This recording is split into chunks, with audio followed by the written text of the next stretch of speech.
반갑습니다. 이번에 많은 성원을 해주셔서 제가 당선이 됐습니다. 그만큼 또 저희가 또 해야 할 일도 많고 또 어깨도 무겁습니다. 정말로 감사드리고요.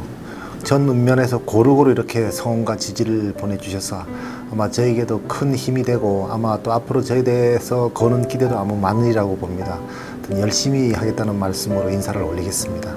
이 선거라고 하는 것이 민주주의의 이제 꽃이라고 이제 모두들 말하는데 사실은 맞습니다. 그런데 이게 뭐 힘들었다고 하면은 많은 그 시장에 계시는 분들이나 일반적인 우리 국민들이 정말로 먹고 살기가 힘들다. 좀 지역의 경제를 좀 살려달라. 물론 선거 기간 중에는 당선이 돼야 되겠다는 그런 일념밖에는 없지만은 그래도 이것을 앞으로 어떻게 풀어갈 것인가 하는 부분이 이제 가장 이제 힘들었고요.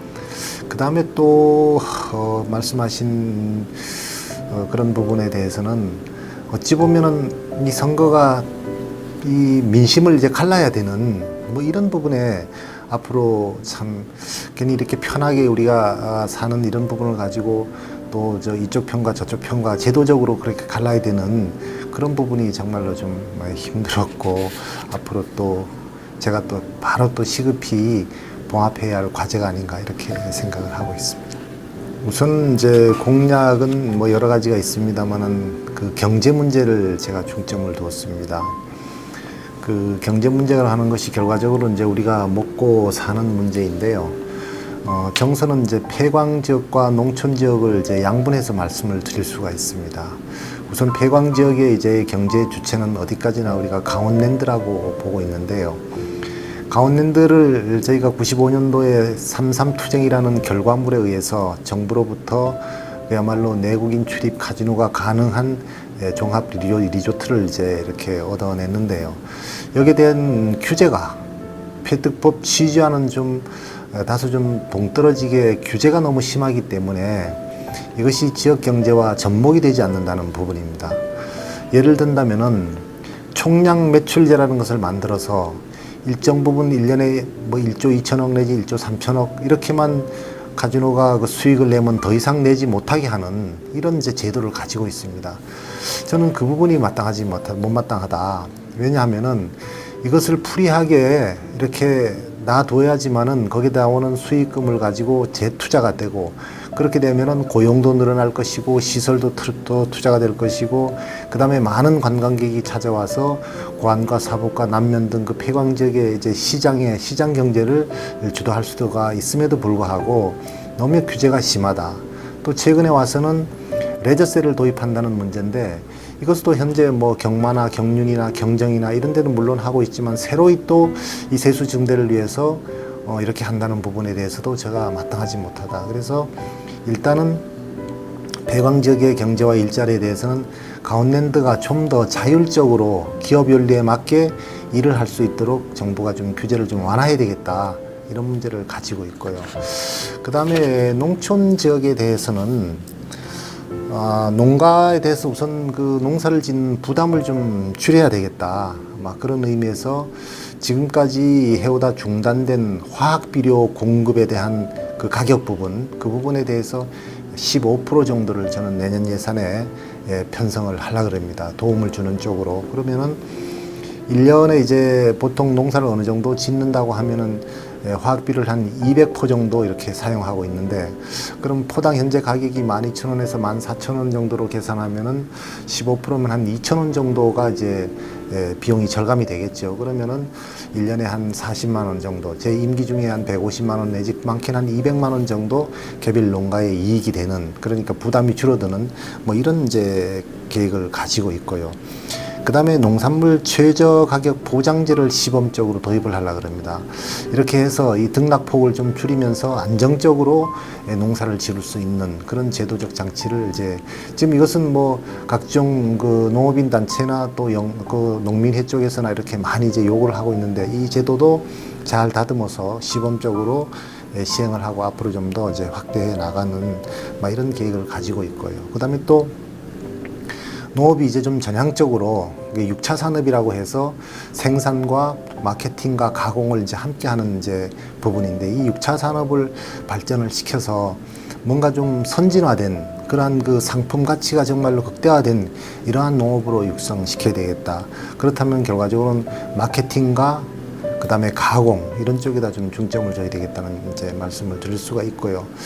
그다음에는 이제 또 하나 이제 농업 부분에 대해서 이것이 좀 중요하게 이제 생각이 되는 부분인데, 일단은 그 좀 취약계층, 그러니까 좀 어르신들이라든가 또 여성분이 혼자 농사를 짓는다든가 이런 부분에 대해서는 영농봉사은행이라 해가지고 저희가 좀 일정 부분 인력과 장비를 확충해 놓고 그분들의 이제 농사를 좀 도와주는 뭐 그런 제도도 저희가 이제 시행하려고 그렇게 하고 있습니다. 그리고 정선에만 맞는, 우리가 지금 앞으로 중국과의 FTA가 이제 얼마 안 있으면 이제 체결되리라고 보는데, 그렇게 됐을 때에 그야말로 우리 강원도 그리고 정선에서만 특별히 경쟁력이 있는 그러한 그 전략 품목을 개발을 해야 되겠다. 현재로서는 뭐 사과라든가 도마토라든가 더덕이라든가 일부 품목이 있긴 하지만 그래도 좀 더 이것이 시대에 뒤떨어지지 않는 그런 품목을 개발을 해서 중점적으로 육성해 나가면서 그런 중국과의 FTA 이런 것도 대비해야 되겠다, 이런 생각을 가지고 있습니다. 수건사업 몇 가지 한 말씀을 드리죠. 뭐냐면은 정선의 그 행정의 큰 트렌드의 하나가 바로 관광입니다. 관광인데, 이 관광의 가장 큰 정선 지역의 핵심 요체는 이 맑은 물이거든요. 그런데 지금 도암댐 때문에 이게 계속해서 이게 문제가 생기고 있습니다. 항상 이게 흙탕물이 내려오고 또 한창 그 관광 시즌에 이제 이 물을 내려보내기 때문에 관광객들이 다 돌아서 가버리고, 그 다음에 어족 자원이 전부 다 이렇게 다 변해버리고, 이런 부분이 이것을 어떻든지 해결해야 되겠는데, 이게 지금 정부와 그 다음에 이 지방자치단체와 그 다음에 또 이 댐을 관리하는 한국 수력 원자력 이쪽이 지금 서로 안 맞고 있어요. 그래서 이것을 지금 이렇게 계속해서 끝까지 방치할 것이 아니라 저희 생각에는 이 문제를 전부 계량화해서 얼마만큼 지금 피해가 나고 있는지를 그 피해를 일제히 조사하고 수치화해서 이것을 정부의 어느 부처가 되든 이것을 가지고 좀 적극적으로 호소를 하고, 그 다음에 이것을 가지고 뭐 만약에 보상해 줄 수 있는 법이 없다면은 우리가 흔히 얘기하는 낙후 지역에 관한 그 법이 있습니다. 낙후 지역 지원에 관한 법이 있는데 그 지역 그 법을 개정을 하더라도 이것을 정말로 정선군이 이익이 되는 쪽으로 빨리 해결해 나가야 되겠다 하는 한 가지 현안이 있고요. 또 한 가지는 그 폐광 지역에 보면은 그 광산들은 80년대 후반에 다 이렇게 폐광이 됐지만은 그 후유 부담을 전부 지방자치단체가 지금 지고 있어요. 그 후유 부담 중에 가장 중요한 게 이것은 또 물 문제인데, 이 갱내 폐수 문제입니다. 이것을 지금 한국광해관리공단에서 하고 있지만은 이게 지금 제대로 가시적으로 지금 보이지 않고 있어요. 여러 가지 방법이 있는데도 불구하고 뭐 예산 문제라든가 그 정화시설 부지 문제라든가 이런 것 때문에 뒤로 자꾸 미뤄지고 있는데, 이 문제도 빨리 좀 협의를 해서 마무리 지어야 되겠다, 뭐 이런 생각을 가지고 있습니다. 제가 이제 뭐 제시한 공약이 여러 가지가 있습니다만은 반드시 우선 국민이 화합이 돼야 되겠다. 그리고 사회 통합이 돼야 되겠다. 저는 이렇게 봅니다.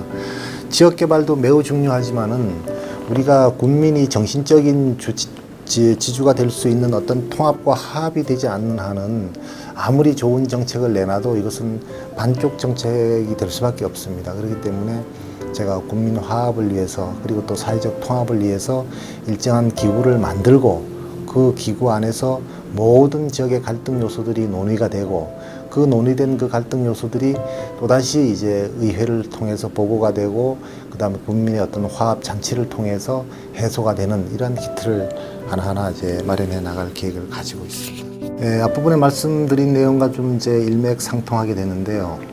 저는 이제 취임과 동시에 가칭 정선군 사회통합위원회를 하나 만들 계획입니다. 그래서 이 사회통합위원회에서 갈등들이 다 이렇게 논의가 되고, 또 그리고 좋은 방향으로 전향적인 방향으로 해결될 수 있는 그런 방법을 모색을 할 것입니다. 그렇게 해서 앞으로 좀 이 사회통합위원회의 역할이 많이 이제 기대가 되고, 이 또 사회통합위원회에는 뭐 저를 뭐 지지했든 안 했든 또 저와 어떤 정치적인 이념을 달리하는 분들도 다 함께 참여할 수 있는 이러한 명실공히 화합하는 그런 그 위원회로 구성을 할 텐데요. 이것을 저희가 물론 뭐 법적인 근거 없이 그냥 이렇게 할 수도 있습니다. 하나의 모임 형태로 할 수 있지만은 저는 그렇게 안 하고 이것을 조례로 정해서 한 2년간 한시 조례로 만들어서 거기에 근거해서 이분들을 위원으로 참신한 분들을 모시고 지역사회에 있는 갈등을 해소해 나가는 데 중점을 두겠습니다. 네, 국민 여러분 지지해 주시고 또 성원해 주셔서 대단히 감사합니다. 또 저 개인적으로는 물론 영광이지만은 이 군을 어떻게 발전시킬 것인가 하는 큰 부담과 또 그런 뭐 막중한 또 책임도 저에게는 있는 것입니다. 제가 선거 기간 중에 많은 분들을 만나고 또 국민 여러분께 또 많은 이제 공약을 제시했습니다. 제가 최대한 이제 이 문제를 해결하기 위해서 취임 이후부터 이제 제가 동분서주할 것입니다만은 이러한 것들이 저희 혼자 힘으로는 또 해낼 수 없는 부분도 또 있을 것입니다. 그럴 경우에는 우리 국민들이 적극적으로 협조해 주시고 성원해 주셔야지만 제가 더 힘을 발휘해서 중앙정부와 또는 기업체와 여러 가지 이제 소통과 만남을 통해서 그런 그 기반이 될 것입니다. 그러니까 국민 여러분 끝까지 성원해 주시면 대단히 고맙겠습니다. 또 저도 초심을 잃지 않고 국민을 위해서 최대한 열심히 봉사하도록 하겠습니다. 고맙습니다.